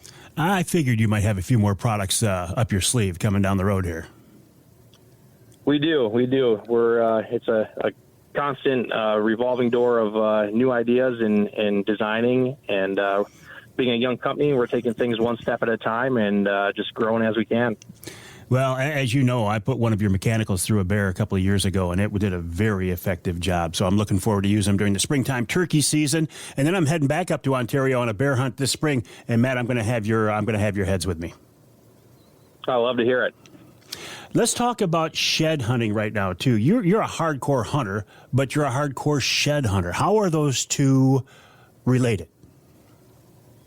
Yeah, I definitely love the shed hunting. It's a good time, a good excuse to get out in the spring and try to catch up with some of these antlers that you have been chasing all fall and see what deer survived this season, and maybe come home with that extra prize and have a few antlers to track throughout the years on a certain deer. Well, you mentioned spring, but this year, though, we don't have snow here now in Michigan, and I'm seeing pictures of some sheds already. Doesn't it seem a little early for that? It does seem like it hit a little early this year. I had heard from some friends that were chasing particular bucks even around Christmas time, and as they're hunting the deer, they were getting pictures of them coming in with one side or with both antlers dropped already. And so it definitely seems a little early. Here in most of the Midwest, we don't have any snow on the ground, so it's probably a good time to go ahead and get started. Why do you think maybe a little bit early this year? What do you think's going on? I often ask myself the same question. It seems like it hits a little different every year. Last year seems like we timed it out wrong, and they dropped more towards the latter part of March. This year, I'm seeing pictures dropping already, so I can't say. I know it has a lot to do with deer health, herd health, and it's. I wish I knew. I'm with you. I'm thinking, well, is it the health of the animals? No. Is it length of daylight? Well, no. I'm trying to think of all these different reasons. I can't come up with anything either, Matt. Yeah, I've read a lot of different studies, and I guess my best guess is, maybe the timing of the rut, and then just the animal's actual health and how the herd's doing. And I know there's some different ways to measure that, but you kind of hear the old wives' tale that when it's a mild winter, they drop later in the year. But I think this year's proven that wrong. Well, it's Mother Nature and their critters, and they do what they want, and we just kind of have to stand on the sideline and try to figure them out. But that's the case with all hunting, with all fishing, with everything. When we start dealing with the natural world and Mother Nature and seasons and weather and stuff, we're kind of at the mercy of it, and I think that's cool, Matt. I love that. Yeah, that's just it too, and it's kind of one of those deals when. Just when you think you've got them figured out, they go and throw a curveball at you. So it always keeps you on your toes. Exactly. Now, you don't do a lot of shed hunting here in Michigan as much, but you actually travel out west for it, don't you? I do. I try to get out a little bit here in Michigan, though I don't have access to a ton of great properties here, and I haven't had a lot of luck. So I do have a lot of friends out in the Midwest and in Iowa, Missouri, and even Ohio and stuff. So that's where we partake in most of our shed hunting. Well, you're talking big buck areas there. Yeah, they seem to grow a little bit bigger out there, and of course, the larger the sheds, the easier they are to find. Yeah, isn't that funny? I mean, if you find the great big a side of a great big 10-point, you think it's a trophy. I say the side of that spike is a bigger trophy because you couldn't hardly find it. That's the real trophy, isn't it? Yeah. Have you ever shed hunted for elk or maybe even moose? How cool would that be? Yeah, we were actually just having this conversation the other day that to get up in northern Michigan and try to get after some elk sheds, I think that'd be really cool. I've never done that, but man, that would be nice to have a few of those. Man, that would be cool, wouldn't it? We're talking with Matt Tagget of Rek Broadheads. Their website is rekbroadheads.com, and Rek is R-E-K. Rekbroadheads.com, rekbroadheads.com. We got to take a break here in the Outdoor Magazine show. But when we come back, I want to talk more with Matt about shed hunting, but I'm not ready to let the whole conversation about broadheads fall by the wayside yet. I mean, if you are a bow hunter, you think about your gear. Obviously, the bow is important, the crossbow, the recurve, whatever it is. That's important. The arrow is important. But what is really the most critical and key piece of gear in your rig? It's that broadhead. It's the broadhead that goes through the animal. It's the broadhead that does the damage. It's the broadhead that puts the animal down. It's got to be tough. It's got to be sharp. It's got to fly straight. I don't know. So we'll talk more with Matt about that. And then, of course, at the end of the hour, we'll wrap this whole thing up with wild game chef extraordinaire Dixie Dave Minar. Dave will be cooking at our Trinity Monitor Wild Game Dinner this year, Saturday, March 4th. Tickets will go on sale January 30th. Details as we get closer.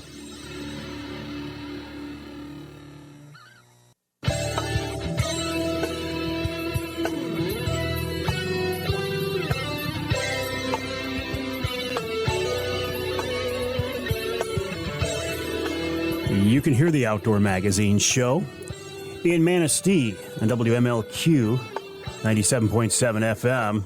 You can hear us in Holland on WHTC 1450 AM and 99.7 FM.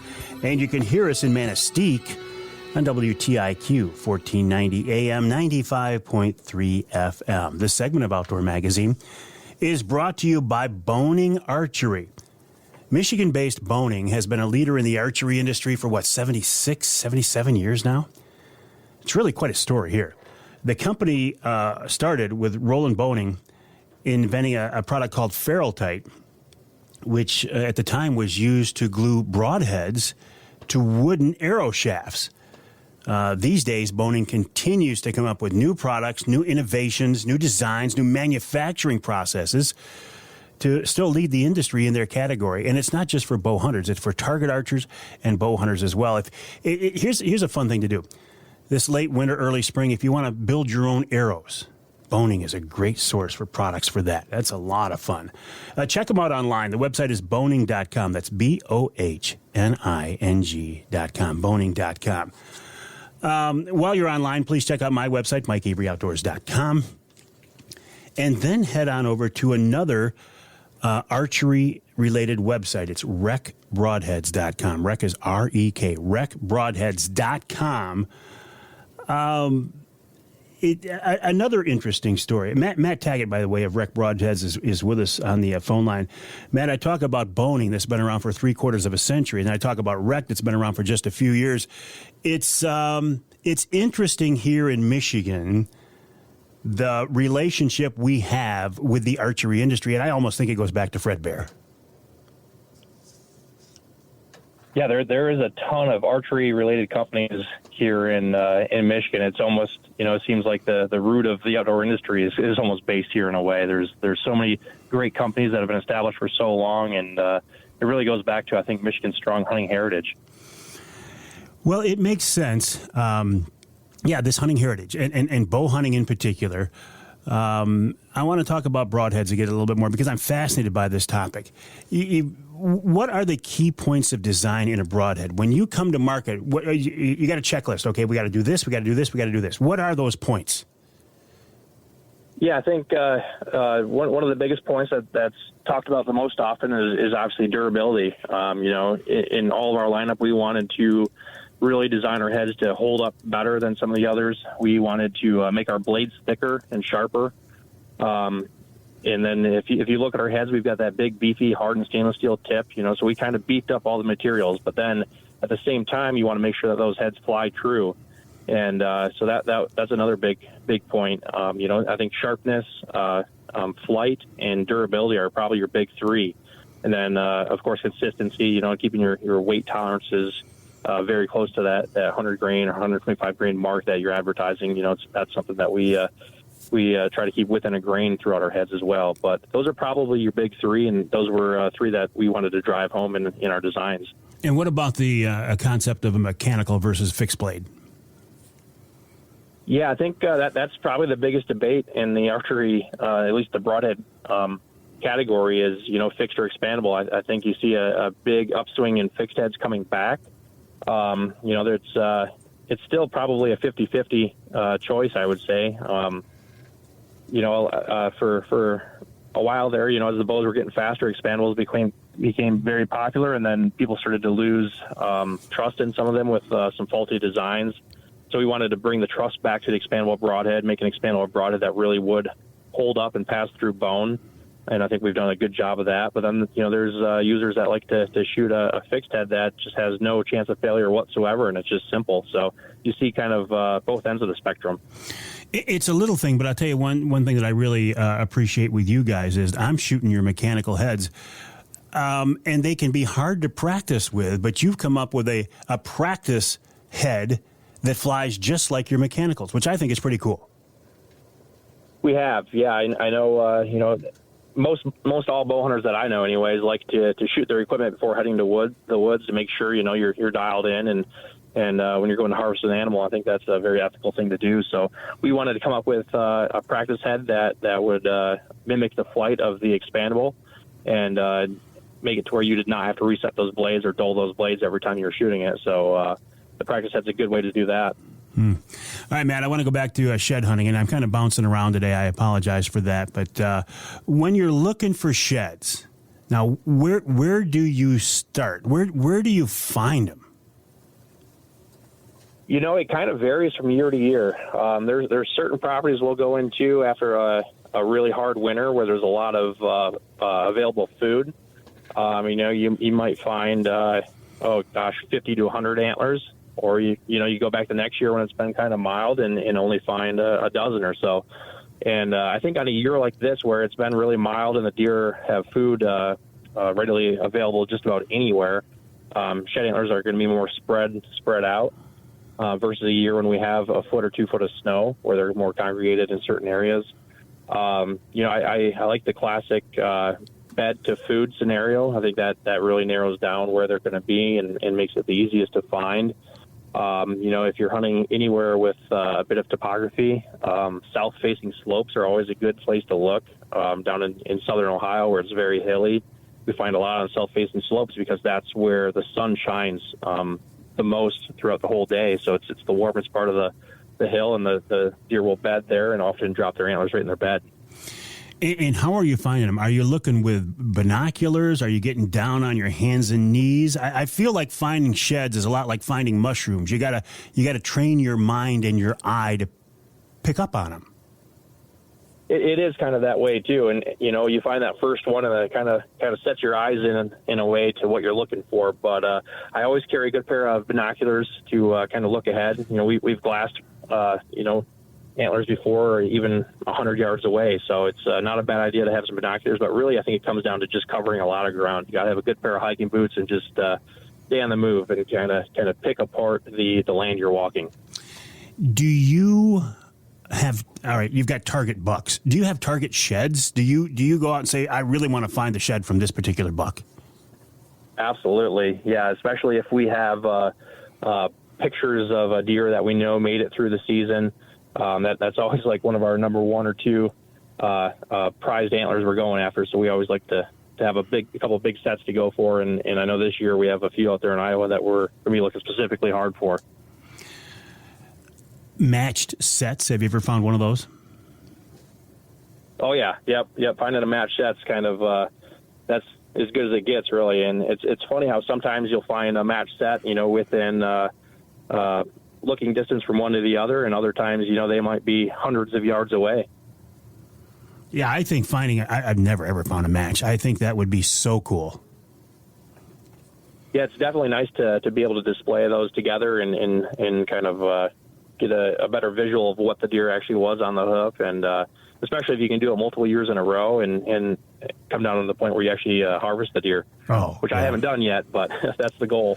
Well, all right, but just talking about finding sheds multiple years in a row, how much difference, how much growth or decline in an older buck do you see from year to year? I don't think I've been able to track one more than 2 to 3 years in a row, but every deer varies a little bit. We see some of them that make a very impressive jump.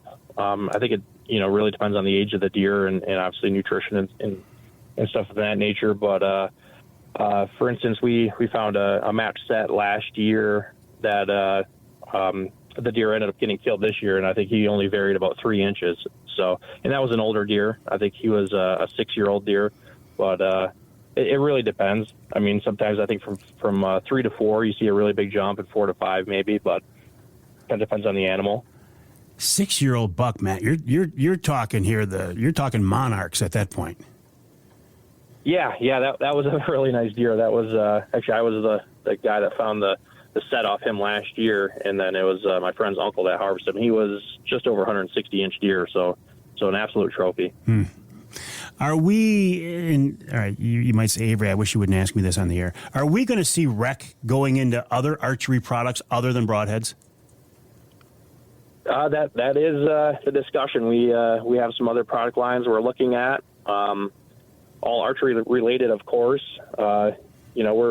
We're still a very young company, and we're just getting started with this thing. We've got a long way to go, but we've got some big plans. Well, and you've made a heck of a mark in just the few years you've been in business, so congrats to you, Matt. I appreciate it. All right, Matt Tagget of Rek Broadheads, rekbroadheads.com, rekbroadheads.com. I've had some great experience with looking for sheds. I remember when the kids were little, we used to bundle them up on the weekend and bundle them up and going out in the woods under the guise of looking for sheds. Mostly, it was to burn energy off on the kids to get them to so they would come back home and go to sleep. But it was so much fun, and we had access to a property. Well, it was a property that I was hunting, and to be able to get back in there after the season, like Matt was saying, and do some shed hunting, but you're also scouting, right? You're seeing what else is. Not just the bucks that are left out there, but you're seeing, the runways and the beds and such. One of the most interesting postseason shed hunting scouting trips I ever went on, more postseason than scouting, was with Mitch Rompola. You know Mitch, the guy who maybe shot a world record buck in Grand Traverse County, but never had it certified. That story continues to go on, but I went to Mitch's house and I said, will you, show me how you scout? And he took me out into the woods. This is postseason. There wasn't any snow on the ground at that point. He took me out into the woods and he said, this is how I scout. And he was talking about backtracking bucks and walking runways and looking at buck beds and scrapes that were still out there and rubs that were on the trees. I found that to be very, very interesting, and I find it to be very, very interesting and even fascinating that still, 20, 25, maybe 30 years now later, I don't know, we're still talking about that buck. Tom Campbell of Woods-n-Waternews in the first hour said it's the most popular issue of their magazine they've ever put out in 40 years. People are still looking for information on that, and anyway, I got a little bit off topic there. We got to take a break here on the Outdoor Magazine Show. When we come back, a few more things I would like to talk about, a few more thoughts running through my head, and I want to verbalize those and get those out. Otherwise, they'll just keep bouncing around in my head until next week, and they'll drive me crazy. Then after that, we will welcome in wild game chef extraordinaire Dixie Dave Minar. He will help us wrap up this week's show, as he always does. My name is Mike Avery. My website is MikeAveryOutdoors.com. My email address is Mike@MikeAveryOutdoors.com. Do not hesitate to reach out to me.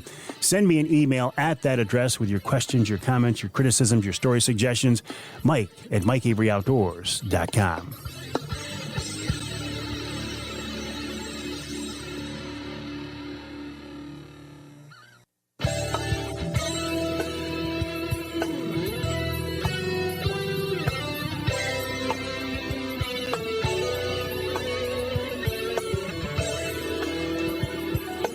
Welcome back to Outdoor Magazine. We're laughing because the lights just went out in the studio. We've been playing a little dance with these studio lights. You can hear the show in Houghton Lake on the Twister 92.1 WTWS. You can hear the show in Port Huron on WPHM 1380 AM. And you can hear us in Saginaw on WSGW AM and FM 790 AM, 100.5 FM. I'm in the studios of WSGW right now. As we say, I'm in Pat Johnston's studio, who we now have deemed the Light Whisperer, because he has the touch. He can get these lights turned on. Charlie Root, who's also in here with me, does not have that touch, but he does have adoring fans lining the driveway, chanting, "Charlie, Charlie." This segment of Outdoor Magazine brought to you by Reader Landscaping. Reader can take care of your lawn and property because it's your nature and our nurture. Let Reader create an outdoor getaway in your backyard, as they have for me. Now, so far, you haven't needed Reader to move much snow, but if we get some snow, they are more than happy to help you with that. And just a reminder, this is the time to start thinking about your springtime projects, because that schedule will fill up very soon. If you want Reader to do some work for you, get a hold of them. Their website is readerlandscaping.com, R-E-D-E-R, readerlandscaping.com. I want to follow up on some of the topics talked about earlier in the show this week. And we did, actually, that I think about it now, and this was unintentional, we did feature a couple of Michigan-based companies going back to the first hour. Rich Chrzan of Killer Food Plots, killerfoodplots.com. I'm so happy that Rich was able to keep Killer Food Plots in business. After we lost Nick Percy, Rich was a good friend of Nick's, and so glad to see that going. And then more recently there with Matt Tagget of Rek Broadheads talking about sheds and more. It's very cool that Michigan has such a rich and strong tradition of outdoor-based companies. I think that's very, very cool. So what else? Let's see. We're still talking about the weather. What's going to happen? Are we going to get a winter? We don't know. I wanted to talk about a bow hunt in Ohio this fall coming up. This will be our third year going back down there to hunt with Bill Piles of Ohio Bow Hunting Adventures, Ohio Bow Hunting Outfitters, OhioBowHuntingOutfitters.com. The hunt is October 16th through the 20th, and we are looking for more people to go with us. The last 2 years, we've had a full camp, but some of those people now are not able to go back with us for a third year because they're either doing different hunts out west, or in the case of Johnny Bowler, the Bear Whisperer, he's waiting for a new granddaughter, so he's going to be going out west to meet his new granddaughter. So the gist of it is we have, I think maybe 4 spots open to go bow hunting with us in Ohio this fall, October 16th through the 20th. This is with my friend Bill Piles, who I've known for 30 years. We're hunting Knox, Licking, and Coshocton counties, if I remember right, or certainly at least 2 of those counties. These are known as traditional big buck counties there in Ohio. It's a free-range hunt. Crossbows are allowed. You do have to hunt from Bill's stands or ground blinds. You can't hang your own. But believe me, on every property, he has several blinds and stands set up for every possible wind direction or weather condition. I say it's a free-range hunt, so there's no guarantee. Fully guided hunt. That does not mean that Bill sits over your shoulder in a stand. It means that Bill gets the stand set up. It means that he shows you where the stands are. It means that the first time to the stand, he will, again, take you out and show you where they are. This is a 120-inch minimum on most of his farms. A couple of his farms have a 140-inch minimum. But I find that for a Michigan hunter who is looking for their first out-of-state hunt, this is a very, very good hunt. It's at a very good price. Bill cuts us a little bit of a discount, so I don't want to say the price of the hunt over the air, but it is a little bit of a discount. The meals are included. The lodging is included. The only thing that's not included is your license, but the great thing about Ohio is you can buy them over the counter. You can actually make it even easier and buy them before season online. Again, so this is October 16th through the 20th. In Ohio. I will be there. I'll be down there hunting as well. This will be the third year I've gone back down there, but I've hunted there again, for many, many years. If you are interested in this, I would strongly encourage you to reach out to me. Send me an email to mike@mikeaveryoutdoors.com. The reason I say do it now is Bill is taking deposits on this hunt now, and he wants to get these hunts booked now. to be ready for the fall. Again, October 16th through the 20th, Bill Piles of Ohio Bow Hunting Outfitters, the website, ohiobowhuntingoutfitters.com, ohiobowhuntingoutfitters.com. Don't hesitate to send me an email asking me for more details. Mike at MikeAveryOutdoors.com. That's Mike at MikeAveryOutdoors.com. Also, a reminder, our Trinity Monitor Wild Game Dinner coming up Saturday, March 4th. Tickets will go on sale Monday the 30th. And I just got confirmation from Matt Tagget that he will supply some broadheads for our dinner as well. We got a lot of great prizes, including your chance to bid on a Saginaw Bay walleye fishing trip with me, Captain Mike Avery, aboard the Angler Quest this summer. Details coming up, but the tickets will go on sale Monday, January 30th. Wild Game Chef Extraordinaire Dixie Dave Minar will be our chef. Got to take a break here in the Outdoor Magazine Show, but when we come back, we will be talking with the man called Dixie Dave, and I'm sure he has another great dinner for us. That's coming up after the break right here, another great recipe for us. Coming up after the break right here on Outdoor Magazine.